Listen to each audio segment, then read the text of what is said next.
नमस्कार दोस्तों, आप सभी का बहुत बहुत स्वागत है आपके अपने YouTube channel business education point पर। यदि आप पीएससी के द्वारा सरकारी अफसर बनने का सपना देख रहे हैं तो आपके लिए सुनहरा अवसर है। आप हमारे चैनल के द्वारा प्रारंभिक परीक्षा एवं मुख्य परीक्षा के नोट्स भी परचेस कर सकते हैं और साथ ही साथ वीडियो के माध्यम से अच्छा कंटेंट हम आपको उपलब्ध कराने का प्रयास करेंगे। हमारे जो नोट्स है वह हैंड रिटन है, टॉपर्स के द्वारा बनाए गए हैं। लोक प्रशासन, समाजशास्त्र, मध्य प्रदेश की प्रमुख रियासतें, एथिक्स, हिंदी, भारतीय राज्य व्यवस्था एवं संविधान, भूगोल की आधुनिक तकनीक आदि के नोट्स सभी उपलब्ध हैं और कुछ समय में हिस्ट्री, इकोनॉमिक्स आदि के नोट्स भी आने वाले हैं। चलिए स्टार्ट करते हैं। आज का हमारा महत्वपूर्ण प्रश्न जो है वह 11 मार्कर के हिसाब से किस प्रकार से आपको आंसर लिखना है, किस प्रकार से आपको तैयारी करनी है और कैसे एक्यूरेट आंसर लिखा जाता है टू दी पॉइंट, उस पर आज हम चर्चा करेंगे और कुछ हिस्ट्री के प्रश्नों पर चर्चा करेंगे।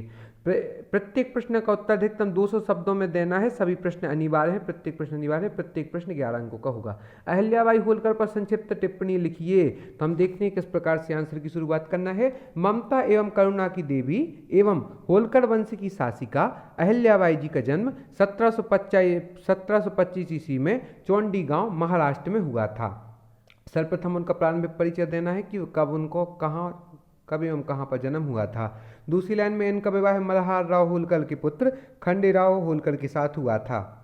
पति की आकस्मिक मृत्यु के पश्चात 1767 ईस्वी में होलकर वंश की शासिका बनी थी अहिल्याबाई होलकर। इन्हें लोकमाता की उपाधि भी प्राप्त है। इनकी राजधानी महेश्वर थी। सेनापति तुकोजी होलकर मल्हार राव के विश्वास पात्र को चौथ वसूलने का कार्य सौंपा गया था। इनका शासनकाल यदि पूछा जाए तो 1767 से 1795 तक अहिल्याबाई होलकर जी का लगभग 20 वर्ष का शासनकाल रहा है। उपनाम इनके लोकमाता हैं। उपासक है, शिव जी की उपासक थी। और सांस्कृतिक उपलब्धियों की दृष्टिकोण से देखा जाए तो इनके समय में सांस्कृतिक विरासत बहुत ही समृद्ध रही है। भारत में सैकड़ों मंदिर, तालाब, घाट आदि का निर्माण इनके द्वारा करवाया गया है। ध्वस्त काशी विश्वनाथ मंदिर का पुनर्निर्माण 1777 ईस्वी में अहिल्याबाई होलकर जी के द्वारा करवाया गया था। कलकत्ता से बनारस तक इनके द्वारा सड़क निर्माण करवाया गया था, जो कि एक अनूठा एवं अनुकरणीय कार्य है।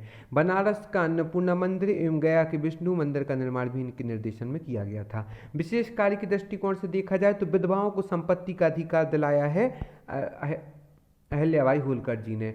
और सैन्य कार्य में कुशल तलवारबाज, तीरंदाज और घुड़सवार थीं। अनेक युद्धों में सेना का नेतृत्व किया। पिंडारियों को काबू कर राज्य की सुरक्षा की जिम्मेदारी भी सौंपी। निष्कर्ष में यदि देखा जाए तो मध्य प्रदेश सरकार द्वारा राजमाता अहिल्याबाई होलकर के सम्मान में देवी अहिल्याबाई सम्मान 1996 से 97 की स्थापना की गई।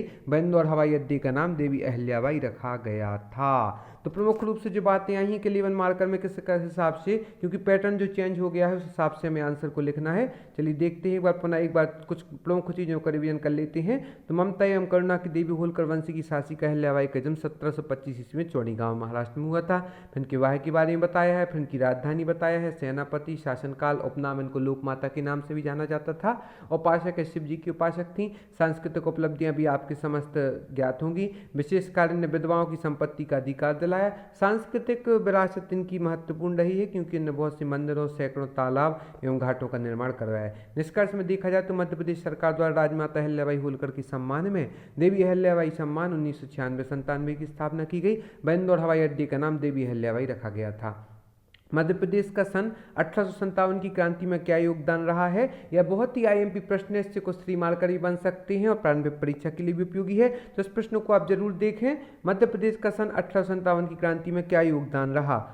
ब्रिटिश शोषणकारी नीतियों की परिणति 1857 की क्रांति के रूप में घटित हुई। 10 मई 1857 को मेरठ से प्रारंभ हुई क्रांति शीघ्र ही समूचे भारत में फैल गई। मध्य प्रदेश भी इससे अछूता नहीं रहा। तो जब 10 मई 1857 को मेरठ से यह 1857 की क्रांति जो प्रारंभ हुई थी, वह मध्य प्रदेश में क्रांति की शुरुआत 3 जून 1857 ईस्वी को हुई। नीमच छावनी के सैनिक विद्रोह से प्रारंभ हुई और शीघ्र ही समस्त मध्य प्रदेश में फैल गई। तो मध्य प्रदेश में क्रांति की जो शुरुआत है वह 3 जून 1857 ईस्वी को प्रारंभ हुई थी और नीमच छावनी के सैनिक विद्रोह से प्रारंभ हुई थी और पूरे मध्य प्रदेश में फैल गई थी। अब जो हम चार्ट देखेंगे उसको आपको बहुत ही महत्वपूर्ण तरीके से देखना है। मध्य प्रदेश में 1857 की क्रांति का क्षेत्र और उसके नेतृत्वकर्ता की सूची आपको और उनमें क्या क्या विशेषता है सब भी देखने को मिलेगा। यदि आप हमसे नोट्स से परचेस करते हैं, हमारा जो कॉन्टैक्ट नंबर है और आप हमसे नोट्स परचेस करते हैं तो हम इसी के साथ साथ ऐसी कुछ महत्वपूर्ण पीडीएफ भी निःशुल्क प्रदान करेंगे। चलिए देखते हैं आगे का जो हमारा क्रमांक क्षेत्र किस क्षेत्र से किसने 1857 की क्रांति का नेतृत्व किया और क्या विशेष कार्य किया है, इस पर हम चर्चा करेंगे। तो सागर से शेख रमजान, सागर से जो शेख रमजान है वह नेतृत्व करता रही है। विशेष सैन्य घुड़सवार टुकड़ी ने विद्रोह किया और अंग्रेजों को मार भगाया। तो सागर से शेख रमजान ने 1857 की क्रांति का नेतृत्व किया था। गढ़मंडला जो है वहां से शंकर शाह और उनके पुत्र रघुनाथ शाह ने नेतृत्व किया था 1857 की क्रांति का। विशेष रानी दुर्गावती के वंशज हैं, पकड़कर तोप के सामने रखकर मृत्युदंड दिया, पकड़कर इनको तोप के सामने मृत्युदंड दिया गया था। इंदौर के शहादत खान और भागीरथ के नेतृत्व में अंग्रेजों को असफलता मिली और 20 अंग्रेज अधिकारी हताहत एवं 13 लाख का खजाना लूटा। तो इस प्रकार से इंदौर में भी शहादत खान और भागीरथ के नेतृत्व में 1857 की क्रांति का नेतृत्व किया गया था। नरसिंहपुर से मेहरबान सिंह जी ने नेतृत्व किया था एवं भोपाल से फाजिल मोहम्मद खां और आदिल मोहम्मद खां ने 1857 की क्रांति का नेतृत्व किया था। रामगढ़ गढ़मंडला से रानी अवंतीबाई का नाम आप लोगों ने सुना होगा। उनकी सहायिका थी गिरधारी बाई। प्रारंभ में बॉर्डर पराजित किया, पुनः रीवा की संयुक्त सेवा के साथ आक्रमण भी किया था। अवंतीबाई और गिरधारी बाई शहीद हो गई थीं।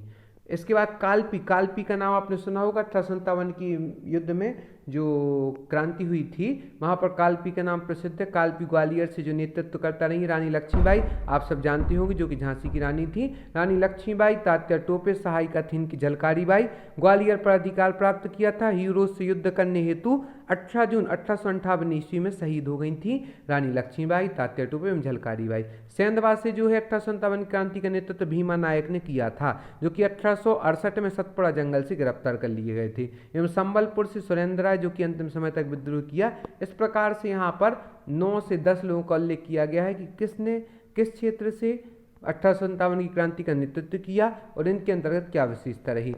इसके बाद हम कुछ 3 मार्कर महत्वपूर्ण प्रश्नों को देखेंगे जिनका जानना आपके लिए बहुत ही अति महत्वपूर्ण है और जो आपकी हर एग्जाम के लिए भी इम्पोर्टेंट है। भवभूति, संस्कृत भाषाई प्राचीन साहित्यकार, कन्नौज शासक यशोवर्मन के दरबारी कवि थे भवभूति। वास्तविक नाम श्रीकंठ था इनका। इनकी रचनाएं हैं मालती माधव, महावीर चरित्र और उत्तम रामचरित्र।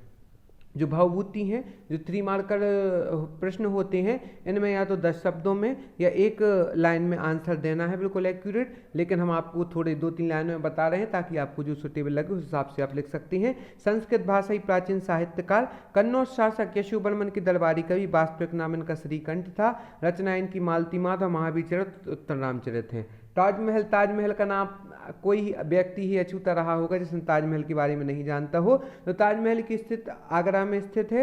निर्माण इसका शाहजहां के समय पर किया गया, शाहजहां के द्वारा किया गया है। इसके जो वास्तुकार हैं उस्ताद अहमद लाहौरी इसके वास्तुकार हैं। मुमताज की याद में सफेद संगमरमर से निर्माण करवाया गया था ताजमहल का। 1913 से यूनेस्को विश्व विरासत स्थल में शामिल किया गया है ताजमहल को। तो सर्वप्रथम एक बार प्रमुख बातें देख लेते हैं। स्थिति आगरा में स्थित है, निर्माण शाहजहां के द्वारा करवाया गया था, वास्तुकार उस्ताद अहमद लाहौरी जो हैं वह वास्तुकार रहे हैं ताजमहल के। मुमताज की याद में सफेद संगमरमर से निर्माण और 1983 में यूनेस्को विश्व विरासत स्थल की सूची में ताजमहल को शामिल किया गया है। इसकी बात करें महत्वपूर्ण प्रश्न, भोपाल रियासत का मूल संस्थापक कौन थे? यह प्रारंभिक परीक्षा में सवाल पूछा भी गया था, तो हमें याद रखना है दोस्त मोहम्मद खां, जो कि एक अफगान थे। इनके द्वारा 1723 से 24 में भोपाल रियासत की स्थापना की गई थी। भोपाल ही वर्तमान में मध्य प्रदेश की राजधानी भी है और राजधानी इसकी जगदीशपुर इस्लाम नगर नाम रखा गया था। इस प्रकार से हमने इसके बारे में जाना। भवभूति, ताजमहल, भोपाल रियासत और सिंधिया वंश की राजधानी प्रारंभ में उज्जैन थी राणोजी महादजी सिंधिया जी के समय, किंतु 1810 में के पश्चात दौलत राव सिंधिया द्वारा ग्वालियर को राजधानी बनाया गया था। चलिए, आज की इस वीडियो में आपने बहुत ही अच्छे से देखा। हमने 1857 की क्रांति के नेतृत्वकर्ताओं के बारे में जाना और अहिल्याबाई होलकर के बारे में भी जाना। और यदि अभी तक आपने हमारे चैनल को सब्सक्राइब नहीं किया हो तो सर्वप्रथम आप हमारे चैनल को सब्सक्राइब करें, वीडियो को लाइक एवं शेयर करें। डिस्क्रिप्शन बॉक्स में जाकर इंस्टा मौजूद लिंक से आप हमारी मुख्य परीक्षा एवं प्रारंभिक परीक्षा की नोट्स परचेस कर सकते हैं, जो कि हस्तलिखित हैं। और अपनी तैयारी करते रहें, एक न एक दिन जरूर परीक्षा होगी, जल्दी जल्दी परिणाम आएगा, इसलिए आप अपनी तैयारी निरंतर जारी रखें और हमारे नोट्स परचेस करें। उसके साथ यदि आप व्हाट्सअप से हमसे नोट्स लेते हैं, हमारा जो कॉन्टैक्ट नंबर है 7067923410, तो हम कुछ नोट्स आपको निःशुल्क प्रोवाइड करवा सकते हैं। धन्यवाद।